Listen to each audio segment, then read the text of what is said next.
Welcome to our second week of General Education 251 Contemporary American History. Now, last week we were looking at domestic concerns, the rise of an industrialized America and the social ills and conflict that had resulted because of that process. We're going to look now internationally, look through the lens of what's going on from a diplomatic standpoint and international standpoint in the United States at the beginning of the 19th century. And so our key learning outcomes for week 2 are going to be, we want to explain the major reasons for the growing call in the late 1800s for the United States to develop an empire. Describe the first moves Americans made towards empire. Explain the major reasons for the Spanish-American War of 1898 and discuss the controversy over imperialism that developed after the war. Describe the growth of imperialism in America during the Progressive Era. Discuss World War I, including the reasons for the war, American experiences during the war, and effects of the treaty that ended that war. So let's take a look at George Washington's farewell address from September 1796. Peace, commerce, and honest friendship with all nations, entangling alliances with none. Now, George Washington was the first president of the United States. The country is rather new at this point. It's roughly 8 years old, let's say. And our ally during the American Revolution, the French, they had their own revolution based off of the American template, where they were trying to transform into a democracy. And their revolution went off the rails and became radical and quite violent. They lost the moment to have a democracy. Napoleon comes on the scene and becomes an emperor and then tries to expand the empire of France all throughout Europe. He's eventually stopped by the winter in Russia. And what George Washington is warning here is that the European powers are constantly bickering with one another, trying to see who is going to be the most powerful. They have rivalries that are based on religion, based on politics, and old, long-standing animosities. And what George Washington is saying is that we should not have any type of diplomatic alliances with any of these nations of Europe. What we can do is we can provide commerce, we can do trade, but that's it. Use the benefit of the Atlantic Ocean as a buffer to protect us from all the instability that is always happening in Europe. And the country follows George Washington's advice.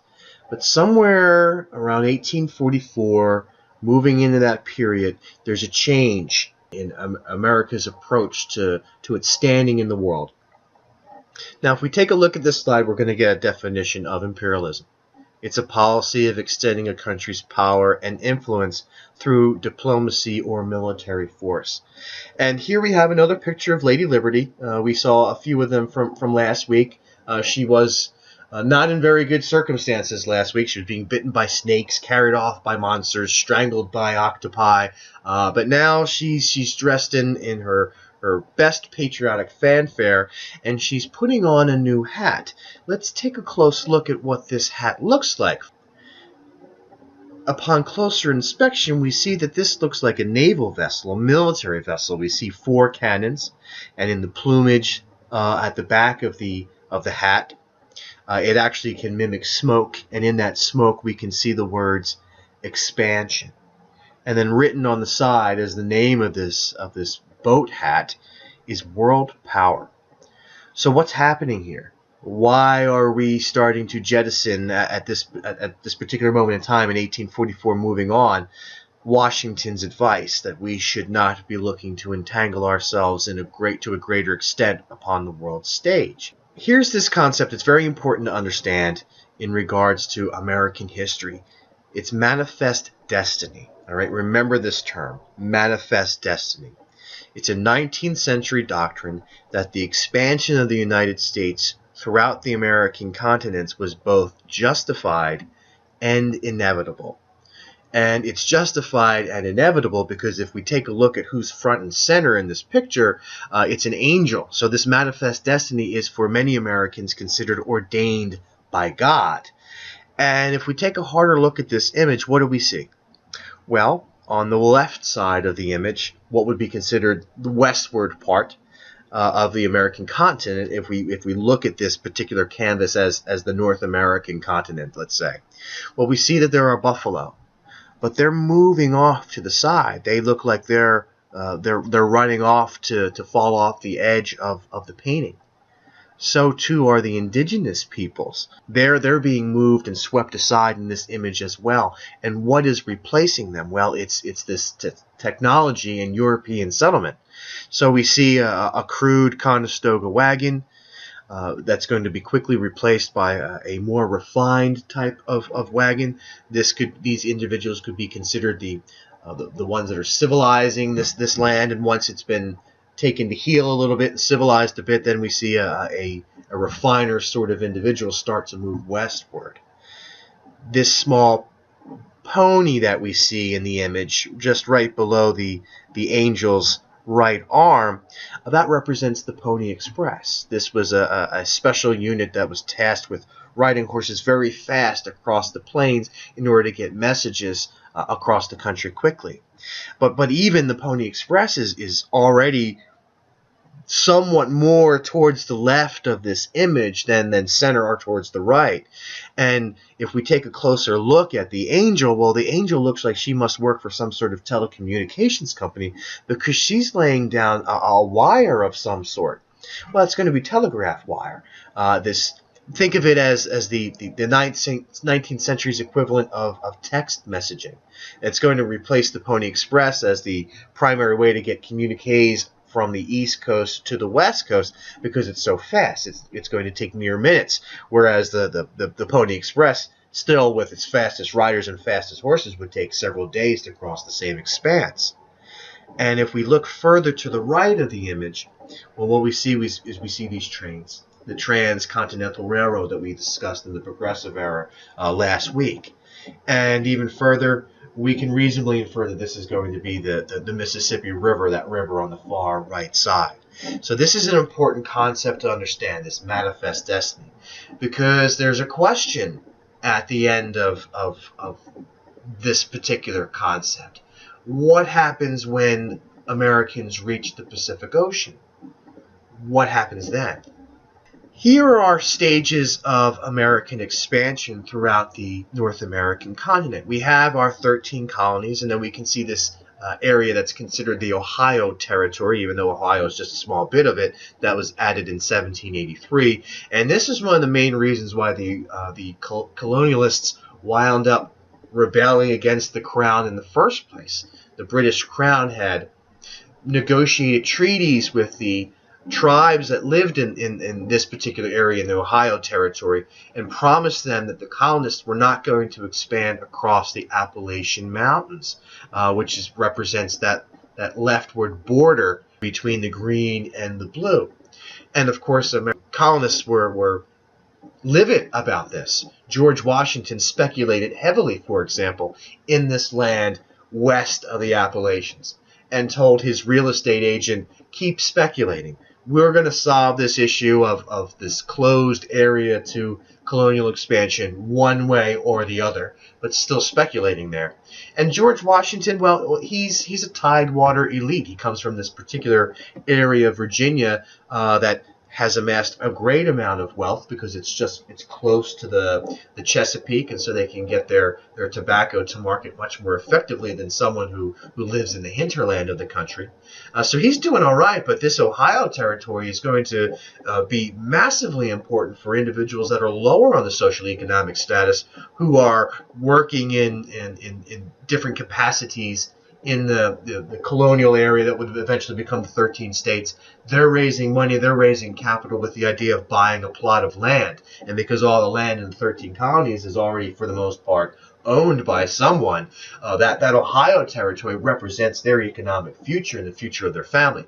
So there's a massive impetus, widespread impetus, for no matter what part of the social economics stratus you're from, that you want to fight against this idea that the Crown is going to deny this area for the colonialists for westward expansion.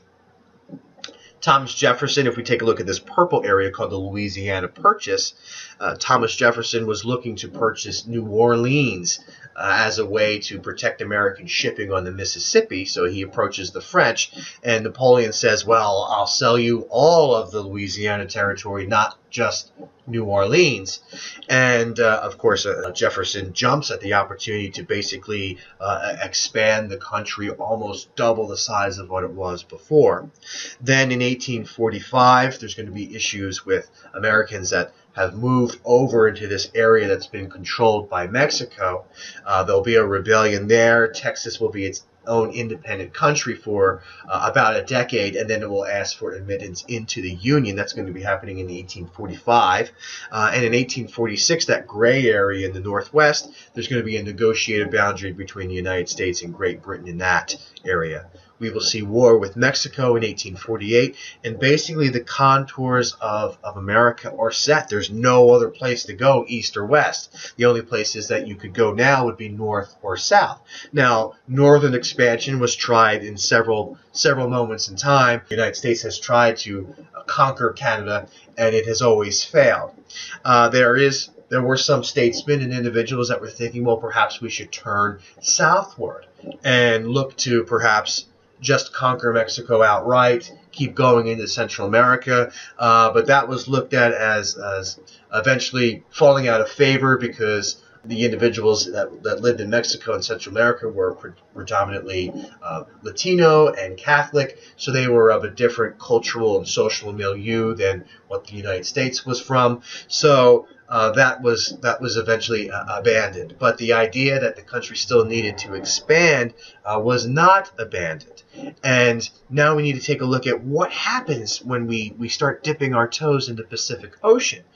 There's an anxiety that starts to creep up into the hearts and minds of America that now they're almost feeling claustrophobic in this expanse because they've reached the contours. So, Manifest Destiny and the End of the Frontier, we need to understand this a little bit. In 1893, we're going to have an historian named Turner who's going to postulate the Turner thesis, saying that the Western frontier shaped the American character and allowed the development of democracy and capitalism. So all this area that we're talking about here, all this purchases and addition of land, well, people need to go there and settle. There's going to be mining concerns and farms that can be raised and timber to be harvested. So there's a lot of economic activity that can be realized in this area. But what happens when we mine it all out, or fell all the trees, or everyone has plots of lands that they're farming on? What happens then? There's also the idea that if someone can't make it on the East Coast in New York City or Philadelphia or Boston, they're always going to have the opportunity to reinvent themselves and try again in the westward area. Just go west, young man, and you can make yourself a future even if things are looking rather bleak for you on the East Coast. So Turner is going to say that the disappearance of this western frontier is going to demand a wider field for its exercise. With Manifest Destiny realized, the question is now what? What does America do? What do American citizens do? Well, Americans felt that it was natural to continue to explore and conquer overseas. Now, there's going to be some financial reasons that will feed into this idea of imperialism, moving across the seas and expanding our power into the Pacific Ocean. Business leaders want access to overseas markets and materials. There are raw materials that aren't available in the United States that have to be traded for or acquired in other parts of the world. There is the idea that after 1893, there's a glut thesis. We're making too much stuff, we're overproducing, and there's not enough of a domestic market to sell all of that overproduction. So we have to find new markets to sell these goods in. And so the resolution is we need to create some new markets. There's also religious and moral reasons that feed into the reasons why Americans are going to buy into the idea of becoming imperialistic and moving overseas. There's a belief that Western society is at the top of civilization. Europeans should help to spread their culture, their society, their ideas. individuals that are of a religious background, they're going to see it as their moral duty to bring less privileged peoples the benefit of the Christian gospel. Then there's Rudyard Kipling. Rudyard Kipling is a poet from Great Britain, and he's going to write a poem aimed directly at the American people called The White Man's Burden. And he's, in this poem, going to urge the United States to embrace its imperialistic obligations.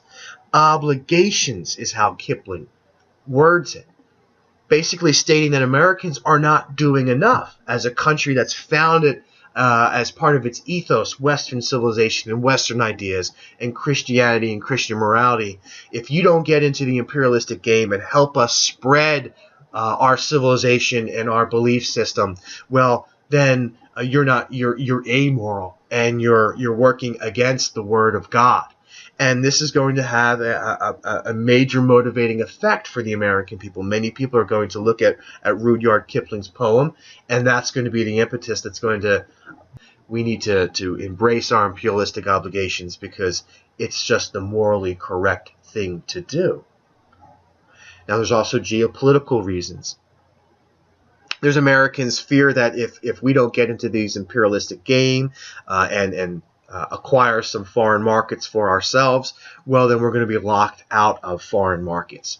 And there was that financial panic that happened in 1893. If your economy is not expanding, it's contracting. That's never going to be a good thing. That's going to lead to social unrest.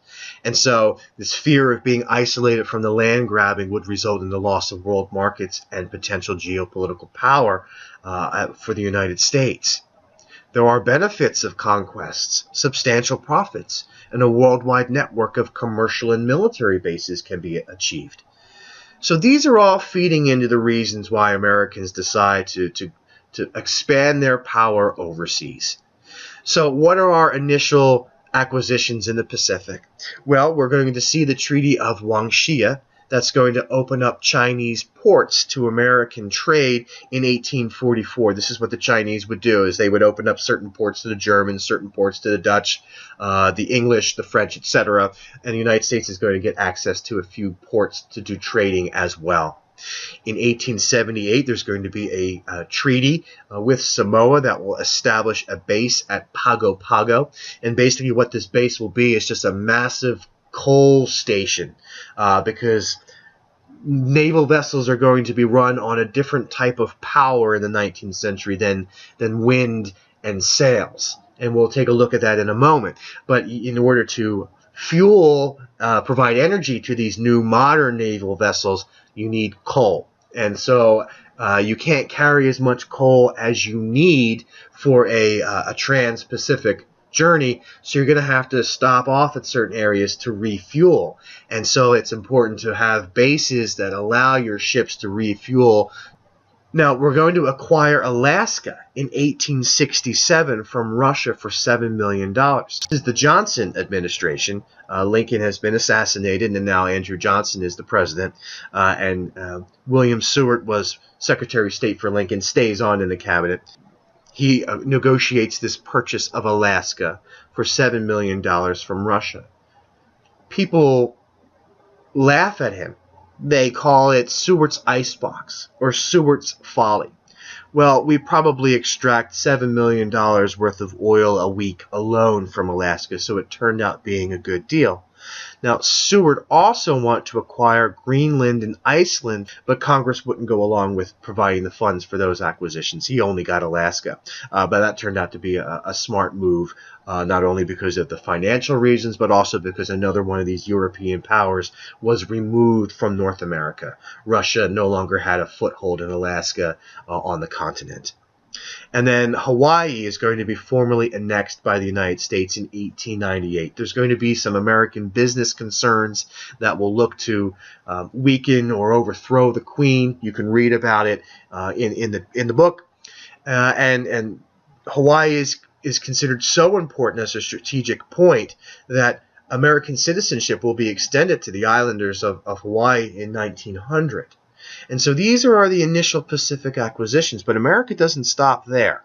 Now, we have American Commodore Matthew C. Perry. This is a different Matthew C. Perry than Friends, and he's going to engage in something called gunboat diplomacy. So Lady Liberty, in that hat that she has, this new modern navy, America is going to quickly use that navy and basically open up Japan at the barrel of a gun. They're going to steam into Tokyo Harbor with 4 of these modern naval vessels and say, hey, Japan, do you want to trade with us? Look at the guns that we have pointed at you. This was considered a rather insulting way to introduce yourself to the Japanese from the Japanese perspective, and they wouldn't forget it. And they would quickly go about adopting the same method that the United States did and develop their own modern navy. And we'll take a look at the ramifications of that several weeks from now. So the Treaty of Kanagawa is going to open up Japan, and Japan had been closed to the West for a very long time. But this gunboat diplomacy that President Millard Fillmore sends Matthew Perry to undertake is successful in opening up Japan to trade. Now, what's happening in Latin America? Well, there's a Venezuela crisis that happens in 1895. It's a quarrel with British Guiana over the eastern border. It looks like there's going to be a war between Great Britain and Venezuela. The United States is going to offer to act as a mediator in this, citing the Monroe Doctrine. Now, the Monroe Doctrine is an old document where Secretary of State at the time, James Monroe, he would later become a president of the United States, states in this document that new colonies, new colonization of the New World by the European powers is closed. Now, when this initial document gets passed around in the foreign ministries of the European powers, at the time that it was written, they all snickered and laughed and said, okay, United States, okay, James Monroe. But by 1895, the dynamic had changed considerably. The potential power of America was too great. And so Great Britain realizes this, and they realize that angering the United States and getting into some sort of war with Venezuela over the border just wasn't worth the potential problems, and they withdraw from an aggressive stance and agree to negotiate the boundary issue peaceably. It shows the growing power of the United States because at this particular point in time, there's this concept called the Pax Britannica, the British peace. The British were this global power with global markets and an empire that the sun never set on.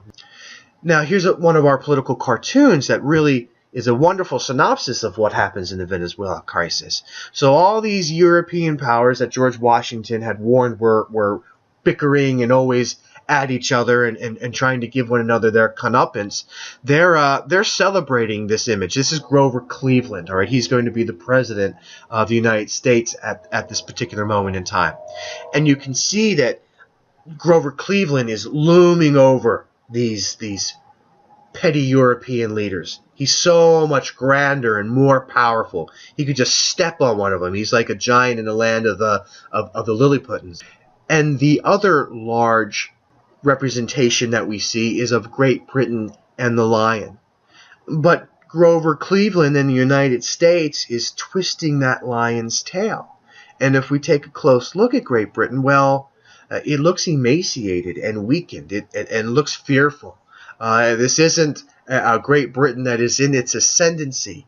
This is a Great Britain that is already declining as a world power. And consciously, the Americans are recognizing this. The European powers are recognizing this. And Great Britain is recognizing this as well. So, what's happening? We're going to see a naval buildup that's going to be part of this growing power of the United States. And that's going to be influenced by this gentleman named Alfred Thayer Mahan, a professor at the Naval War College in Annapolis, Maryland. And something that policymakers and military theorists find an answer to was how was Great Britain, this small island off the coast of a continent with limited resources, limited population, able to amass a global empire.